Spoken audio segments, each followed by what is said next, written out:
Velkommen til den her video, der vil beskrive en gennemgang af KMD Mobile Control. Vi har startet en browser op, logget ind på en URL og møder KMD Mobile Control login-siden. Her anvender brugeren sit respektive brugernavn og password og logger ind og får adgang til portalen, hvor brugeren/administratoren, i den her situation er det administratoren, kan administrere sine brugere og sine devices. Organization, her varetages brugerne. Infrastructure, her varetages alle konfigurationerne. Operations bestemmer, hvordan skal de forskellige konfigurationer være lavet under infrastructure, hvordan skal de udrulles under hvilke situationer. Forskellige former for rapporter. Bagved ligger der nogle settings og et dashboard. Som udgangspunkt så kan man starte med at klikke på dashboard og få et hurtigt overblik omkring, hvad siger ens mobilstrategi. Den siger, at jeg er logget ind i default adgangen, hvilket betyder default virksomheden, og kan se, at der er 7 devices på fordelt på 5 brugere i 14 forskellige grupper, og det er 7 forskellige modeller enheder. Omkring policy breaches, der kan jeg se her, at der er en enhed, der har fået fjernet sin MDM-administrator på en iOS-enhed, og der er 4 Android-enheder, hvor vi i øjeblikket ikke har admin-rettigheder. Herover kan vi se, at der ikke er forbindelse mellem enheden og serveren igennem et vist tidsrum, og det gør så, at så skifter enheden fra overdue til never connected, og så kan man så agere derefter. Når man er inde under Organization, har man mulighed for at tilføje brugere på flere forskellige måder. Man kan starte med at oprette sit eget gruppehierarki ved at klikke på Hierarchies and Groups og definere sit eget hierarki af grupper og grupper i grupper, som man ønsker at have.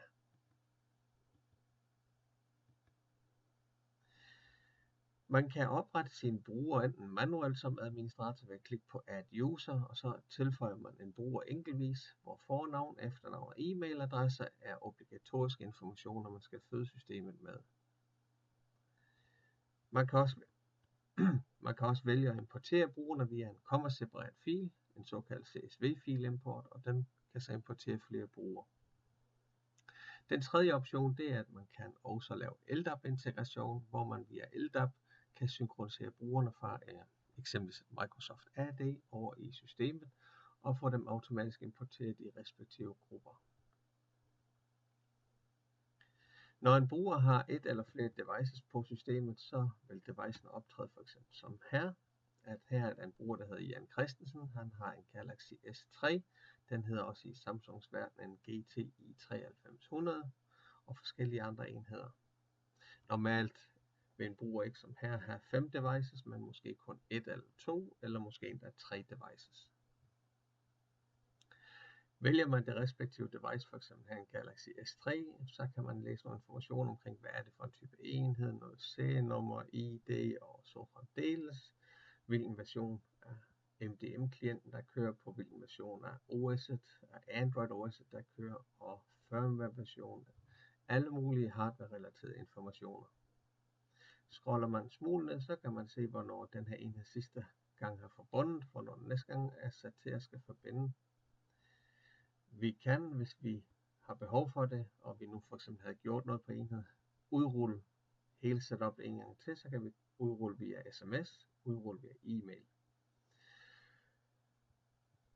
Omkring sikkerhed, så kan vi se nogle indstillinger, at der her er i øjeblikket ikke er noget device kryptering, hverken på enheden eller SD-kortet, og der er ikke nogen advisering omkring, at der er nogle problemer med compliance, autolog timeren, siger, at der ikke er noget autolog på devicet, og at Bluetooth sidste gang der lavede status på enheden, sagde at den var enabled. Enheden den har et låse, skalbeskyttelseslås, en såkaldt låsekode på, der gør, at man beskytter enheden. Og så kan man se her nedenunder også, hvilket SIM-kort der sidder i. 238 er landekoden fra Danmark, 06 det er 3 som operatør, Og det betyder også, at under selve netværkinformation kan man se, at der står carrier, det er 3 som operatør. Dengang den lavede den her rapport, var den sidste gang ikke på roaming, så derfor sagde den, is roaming no.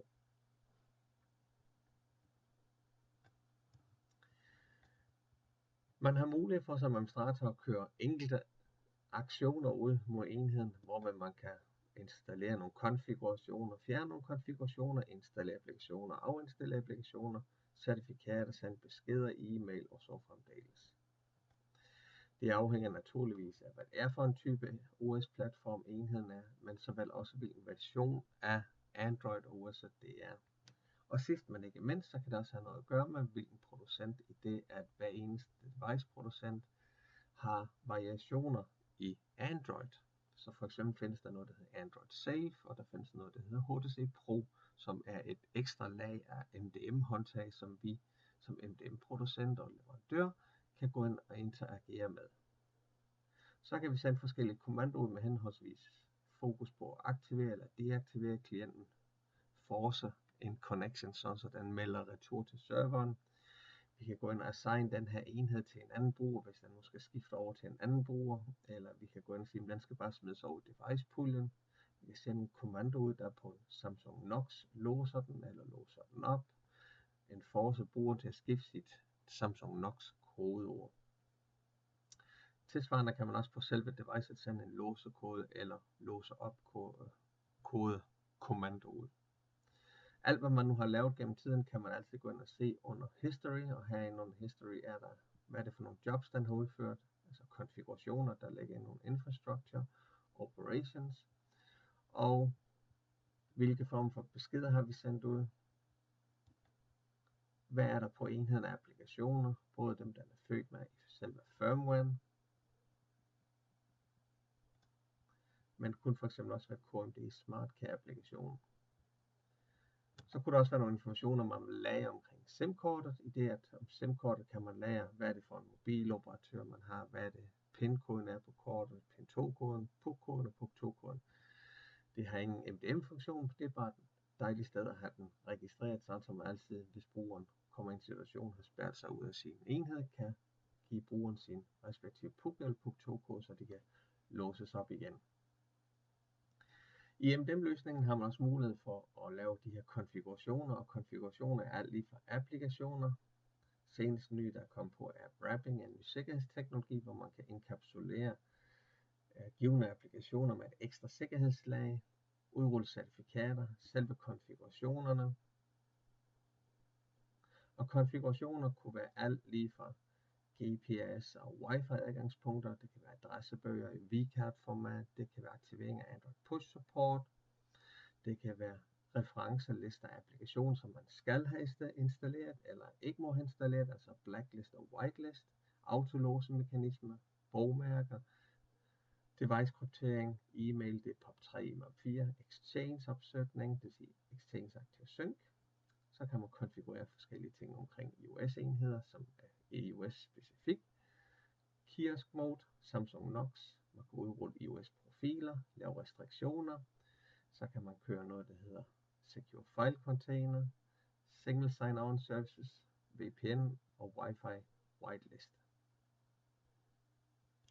Vælger man for eksempel en af de her konfigurationer, er det ganske simpelt at gå ind og sige, giver den et navn, giver den et tilfældigt navn, så går man og vælger at sige, jeg skal lave en exchange-konfiguration, siger OK, så henter den skabelonen frem, og så kan man gå i gang med at udfylde de informationer, der relaterer sig til ens aktiv sync-opsætning.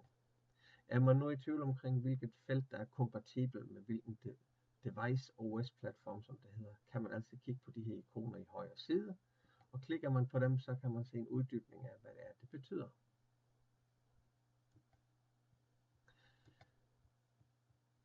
Når man laver de her enkelte konfigurationer, så en konfiguration i sig selv giver ikke det færdige image af, hvordan en enhed skal se ud, når den er færdigkonfigureret. Det laver man under operations.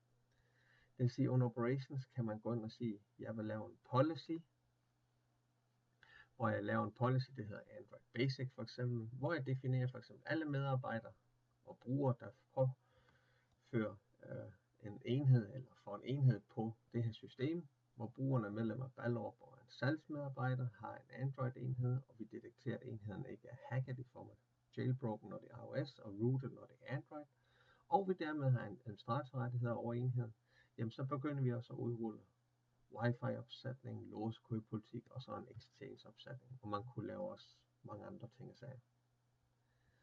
Man kan for eksempel også gå ind og sige, at jeg ønsker at udrulle en speciel applikation under givende forudsætninger. Så for eksempel her har vi lavet et forudsætning, der hedder, så hvis enheden, der kommer på, er en iOS-enhed, den er større end version 6.99, hvilket betyder, at det er en iOS 7-enhed eller større, og den ikke allerede har den og den applikation installeret på, jamen så skal den installere den, så bliver den helt automatisk tvangsinstalleret. Sådan kan man lave et hav af konfigurationer og udrulle dem mod sine enheder. Man har mulighed for at trække sine rapporter, hvor man i sine rapporter kan sige, bare har jeg egentlig enheder på platformen. Og de enheder, man har på platformen, kan man igen gå ind og eksportere ud i en komma-separat fil, og så arbejde videre med den i Word, Excel eller et databaseprogram, eller hvor man nu vil importere en CSV-fil. Man kan få et let overblik omkring, hvad det er for device-platform, man har i sin MDM-løsning. 5 Android-enheder, 2 iOS-enheder. Hvilke producenter? 2 gange Apple, 2 gange HTC, 3 gange Samsung. Det kunne være rart nogle gange at vide, hvilke firmware-versioner man har. Hvilke policies har man udrullet? Der er 5, der har fået den her Android basiskonfiguration på, og så fremdeles. Man kan gå ned og se de her ting, vi så tidligere under dashboard, kan man få listet op her. Hvilke enhed har ikke aldrig connected, altså aldrig forbundet til serveren. Det er den her bruger her. Hvilke enhed har ikke været på systemet i et stykke tid, så kan man gå ind og kigge her, og kan man agere derudfra. Der er altid et motorrum på sådan en MDM-løsning. Det ligger under settings, og under settings kan man afhængig af, hvad det er for en type administrator man er, få flere eller færre settings at se. De settings, man kan agere i, agerer 100% i den her, det der hedder tenant, altså i den her MDM-server på den her installation. Og dem kan man have utallige af. Det vil sige, at man kan lave det, der hedder multi-tenancy. Nu havde den administrator, jeg logget ind her, kun adgang til default. Men hvis jeg for eksempel loggede ud, og nu var en KMD-administrator, der havde adgang til systemet med henblik på at servicere kunderne, kan man gå ind og vælge forskellige former for MDM-server på den samme MDM-arkitektur, og så gå ind og servicere de brugere, der ligger heri.